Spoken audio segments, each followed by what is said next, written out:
dashcam tayo. Nakapatay pa yung susi. Dito. Wigo. Paano pa yung link mo? Tatype ko lang yung ano mo. Ay, isend ko sa'yo, sir. Oo, tapos para mapanood ko. Kasi Tapos, magpapalo ako sa'yo. Diba? Para tuloy yung Switch on natin. Pag switch on, pili tayo ng brand. Daihatsu to eh. Wigo. No port mount. Kanina, lumabas ay purge control valve. Ngayon, yung purge control valve, tuturo ko sa iyo, sir. Ngayon nga, ang trabaho noon, ito yun, purge control valve. Kaya ano, chinek natin, putol pala. Hindi talaga binabalutan yan, sir, kasi ganyan lang yan. Ang trabaho lang yan, itong hose na to, yung tubes doon sa fuel tank. Kaya minsan pagbukas natin dito, pag gano'n mo, sisingaw siyang gano'n malakas dahil nakalog. Ang purpose nun, yung fumes na yun, imbis na sumingaw dito, magkaroon ng overpressure sa tanke, pupunta ron. Ngayon yung fumes na yun, kasama doon sa intake papasok. So ayusin natin to. Matitira natin kay siguro. baka may ising. So yung purge control valve, ito ang purge control valve. Ito yung nakakonect sa kanya. So putol. So ayusin natin. Nandito yung ating mga connector. Kailangan natin siya.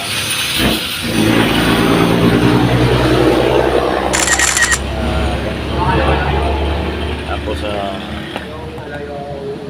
ito yung ating special tools, splicer. Meron tayong splicer. Yan, splicer. Yung balatan. Gagawin muna natin ito. Tatanggalin natin yung kanyang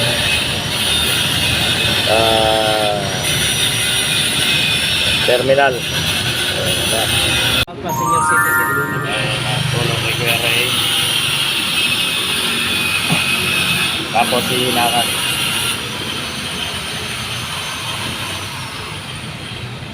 Kikrip din tapos hihinakan. Nagtulak mo rin kami. Bakit?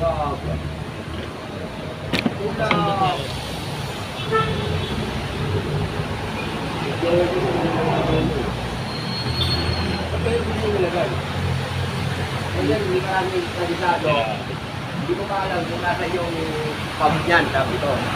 Kung nasa ilalim o nasa ibabaw.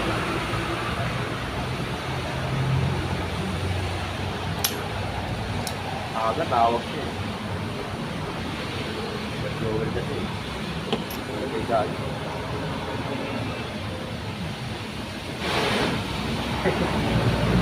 Busy si Kuya Ray. Huwag ka may...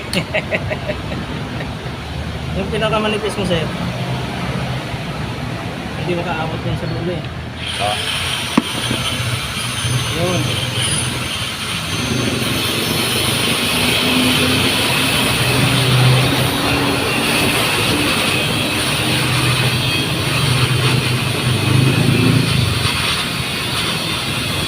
Pag-press tayo, mabukan siya.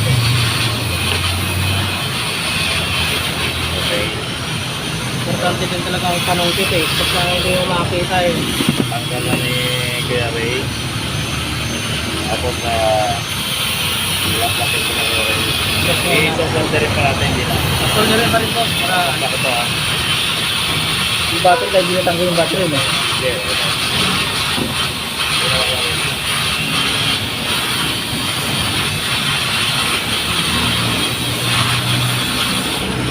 Mag-welding din. Wala ka matanggal yung battery.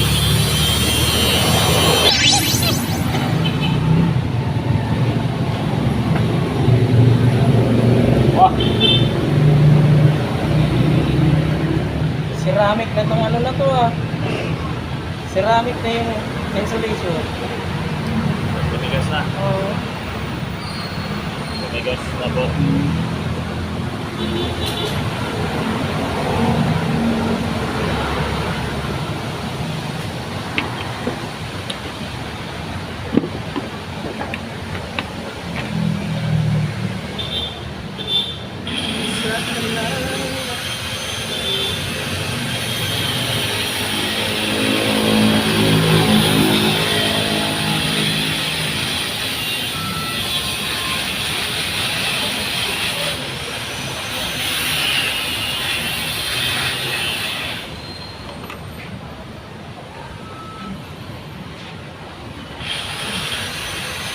Ang galaw, nabubo.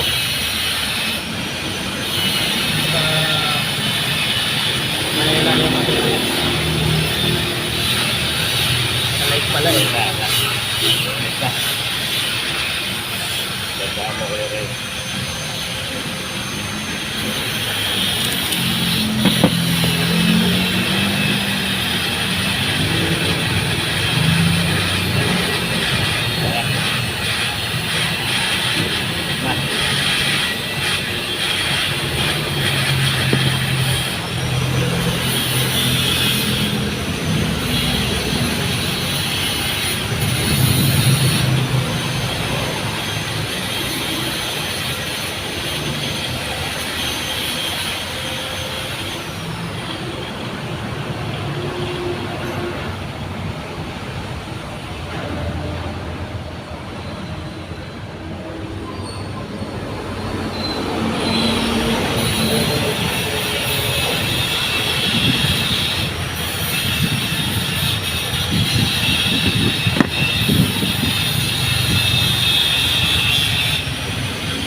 Bago hinangin,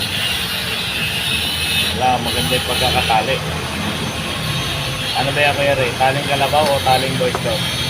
Ano lang to? Western rat tail. Ayan. Western rat tail. Ba? Walang yun ah.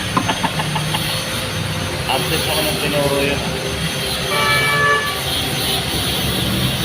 Ano?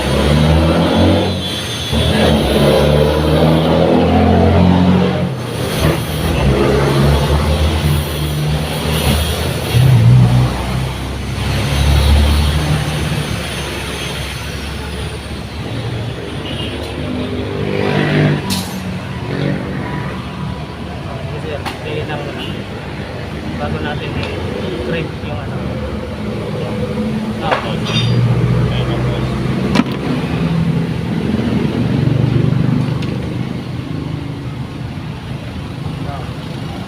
Ay, sige.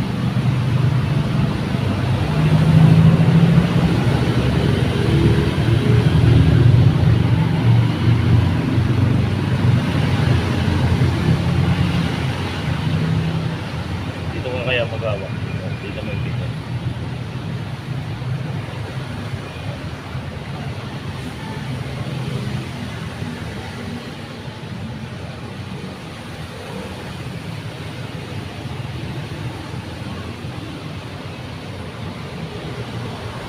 Wala.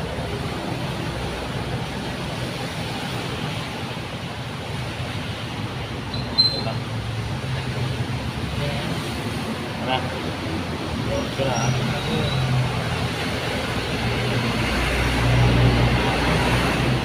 Isabot. Kaya mahalaga yung ano kompleto ng tools. Right tools for the right job. Pag tayo trumabaho, magawa natin ng tama yung ating gagawin. Maayos at safe.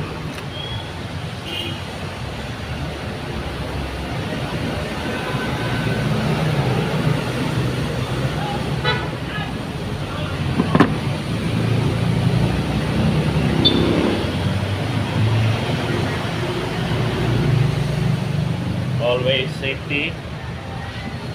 Okay. So, na-reset na rin po natin to sa OBD.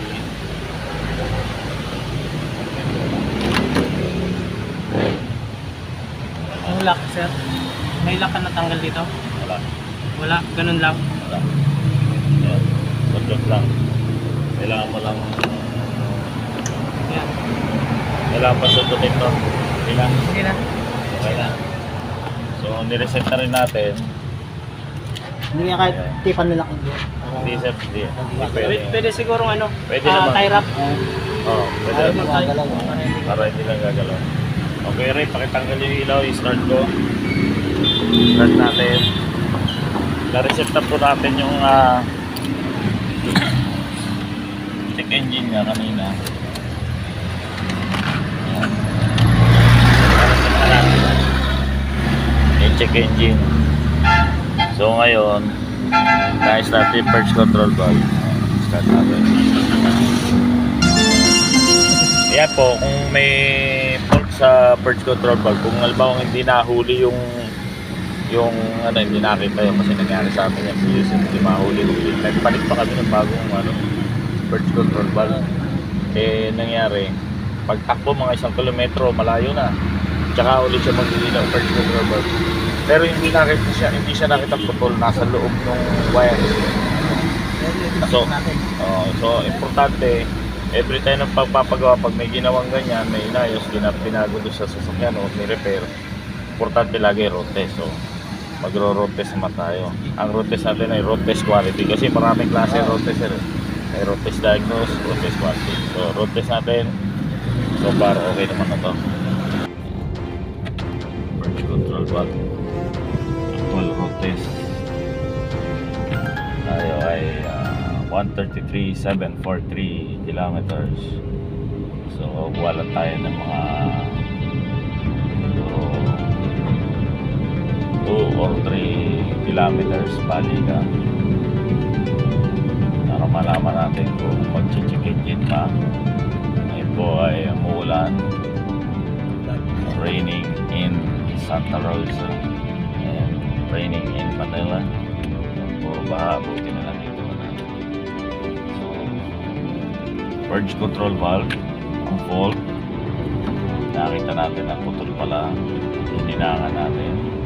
Nagpatulog tayo kay Kuya Ray, ang ating humble mechanic, at para maayos yung yung trafo na bali, chassis, nahati chassis sa sobrang bigat. So yun nga sa'yo, green and gold yung ating eco mode. Again, doon sa isang video natin, explain natin yan, eco mode. Actually doon sa reels pala, hindi sa YouTube, pero gagawa tayo pala sa short video natin eco mode. After this, ulit tayo road test is okay and pass the quality of the job well done for today. Salamat kay vibration para malaman sa bagay. Saan buto kaya? Tingnan natin sa tangado sa upuan. So, yun nga, marami na rin kalampan. So, salamat kay sir. Thank you very much for your ating subscriber. Dagdagan tayo ng subscriber. Salamat sir sa inyong pagtangkilik. Kaya doon sa ating mga kaibigan, sana may natutunan kayo sa ayaw at sa gusto nyo, at mabuhay kayo hanggat gusto nyo. Thank you.